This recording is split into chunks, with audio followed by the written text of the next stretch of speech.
One day when he was 20, before Tao Xiji started playing a newly downloaded dating sim, he opened the movie on his computer first. While playing through the game dialogue, he heard the male lead in the movie say that if life had 4 seasons, everything before 40 would be spring for him. He looked up thoughtfully and started dividing his own life the same way. Before 17 he probably had no season at all. 18 was spring. 19 turned into bitter cold, and after that only autumn remained. At 24, Tao Xiji graduated with a master's degree from the computer science department at university. Just like the previous dozen years, the main theme of Tao Xiji's college life was still being a loner with no social life, since he didn't want to share a dorm with. Tao Xiji chose to commute, which gave him even fewer chances to meet high school and high school. When taking the group photo at undergraduate grade, Tao Xiji hadn't even memorized all his classmates' names. If you asked Tao Xiji to list his gains from college and grad school, besides the knowledge he learned in his high GPA, it might just be the many cards he got in his dating game. He didn't really care, because that was all he cared about to begin with. In the fall, Tao Xiji participated in campus recruitment and was hired by Anyong Group, the city's biggest internet company. From then on, he began the long commute from downtown to the suburbs for work. One day, HR told Tao Xiji his application for a single employee dorm was approved. That was really good news worth celebrating. Shah also said he was invited to the company's annual. Had he decided whether to go? An annual party must have tons of people. Tao Xiji really hated crowded places. HR said they're all co-workers, nothing to worry about. And work requires getting along with everyone anyway. Tao Xiji was still thinking about how to decline. But when he heard this year's raffle had the highest win rate ever, missed it and it's gone. Jiao, who was obsessed with gacha, was immediately hooked. Given that, he said on the spot he'd go. Tao Xiwan asked Tao Xi why he suddenly wanted to live in the dorm, when living at home was perfect.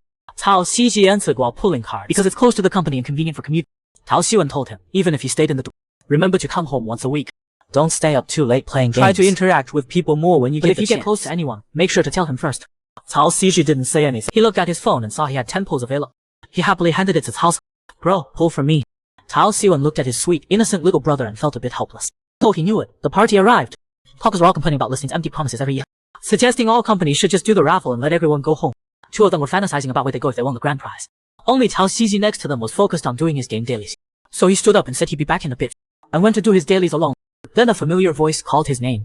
Tao Xiji's eyes widened. He hadn't had this kind of hallucination in a long time. Ever since graduating high school, this voice would echo in his ears, but he could never find where it came from. Xiji, you're not abnormal. I'm not leaving, I'm waiting for Jiangji. He's not coming. Back to reality, Ji, whom he hadn't seen in years, actually appeared beside. A man runs into his first love again at the company party.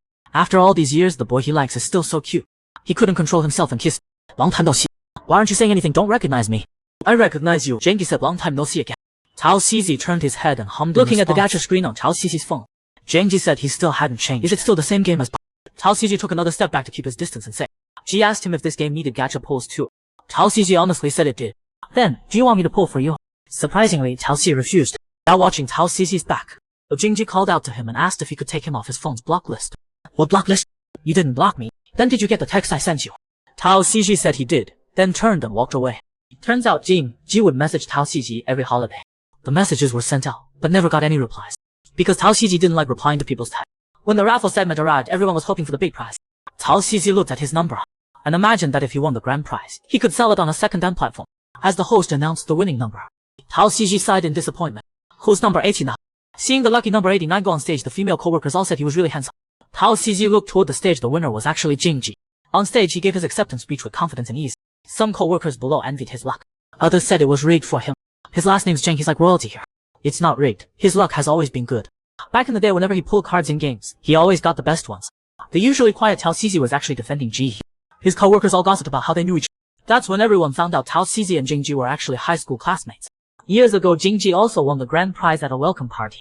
Only that time, the prize was practice test papers prepared by all the teachers, plus carefully selected study guides. The classmates all sarcastically congratulated Ji. Back then, Zhang Ji wasn't as polite and refined as he is now. Tao Xi was pulled back to reality by the call. His co-worker said the banquet was over and invited Xi to go backward. Walking through the noisy, crowded crowd, Tao Xiji instinctively felt afraid. Suddenly, he bumped into a warm embrace. It was Zheng Ji. Where are you hiding? Pulled away and said he was going back to the campus dorm. Zheng Ji said he was also going to the campus. He could give him a ride. Tao Xiji coldly said he could just walk back. Looking at the pouring rain outside, Tao Xiji sneezed. Zheng Ji came up again to offer him a ride. Tao Xiji thought about it and agreed. Zheng Ji said it was too bad Tao Xiji didn't win anything. How about I give you my prize? Tao Xiji didn't want. But Zheng Ji said he must have already figured out what to do with the prize. Tao Xiji said no at first, but the next second he admitted he wanted to sell it on a used car platform. Zheng Ji leaned in to touch the cute Xiji, but he dodged. It's still raining outside, let me walk you to your dorm building. Tao Xiji said getting in required registration. Zheng Ji said it wasn't a hassle. He draped his jacket over Tao Xiji, then walked him to the dorm building. He still protected him when they got into the elevator. At the dorm door, Tao Xiji said goodbye to Zheng Ji. But Zhang Ji leaned in close to him again. Don't! Cao Sisi quickly pushed Zhang Ji away, but in the end, Zhang Ji still kissed Cao Sisi on the forehead. The boy has severe autism. To learn how to communicate with others, he started playing a gacha game. But because of bad luck, later he secretly used his roommate's hand to help. Cao Sisi blushed and quickly pushed Jing Ji away. He said goodbye to Zhang Ji and shut the door with a bang. Looking at who was now a bit resistant, Jing gently replied goodbye. My brother said ordinary friends don't kiss. What Jiang Ji and I did today was wrong. Even though I said don't, Jiang Ji still kissed me on the forehead. Cao Sisi thought while writing in his diary. He felt a bit guilty, since that was something Cao Xiwen had said many times. But Cao Sisi also felt he'd made some progress today, because he didn't let Jing Ji into his room. Cao Sisi was still writing when Cao Xiwen called. He asked Cao Sisi about the party today, whether he won anything and stuff like that. Cao Sisi said the grand prize was an expensive car. Too bad he didn't win. Cao Xiwen on the other end asked Sisi back. He really thought you'd win, because he hated being laughed at for bad luck. Cao Sisi got a bit upset. Cao Xiwen asked him if anything else special happened. Cao Sisi asked him what? Did you run into Jing Ji? Did you two talk? Cao Sisi immediately said no. He asked Cao Xiwen why he'd need to talk to Jing Ji. He asked while rubbing his notebook. Cao Xiwen didn't answer Cao Sisi's question. He sighed helplessly and said forget. He also told Cao Sisi not to play games too late and to sleep early. Looking at the disconnected call, Cao Sisi was confused again. But this was the 25th time his brother mentioned Ji. Of the previous 24 times, the one that left the deepest impression was in college, when he asked me why I used Jing Ji's hand to pull cards back. The reason for this goes back to when Cao Sisi was little, because he didn't like talking from a young age and didn't like contact with people. Cao Sisi was diagnosed with high-functioning autism spectrum disorder. To help Cao Sisi learn dialogue and communication better, the therapist had him download a game that was like social link chat. This game was called Meteor Rose Garden. Every time Cao Sisi pulled cards, he'd pray for good luck. But his luck was always bad. Even though he did tasks on time every day and studied according to Gacha Guy, he could never pull good cards. People on the forum said he had terrible luck. This was also the background for why Cao Sisi later used Zheng's hand to pull cards. Ji transferred to Mingda High School the second semester of sophomore year. Cao Sisi clearly remembered that day was April 9th, because he heard from other classmates that Zheng Ji transferred because he got in a fight before.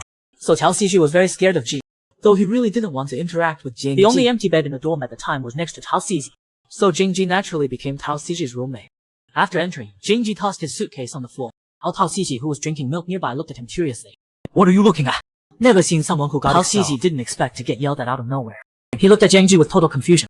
Because of his high-functioning outlook, Cao Sisi wasn't used to someone sleeping in the next bed.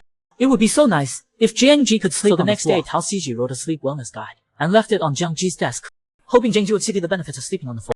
But when he got back that night, he found the wellness guide thrown in the trash.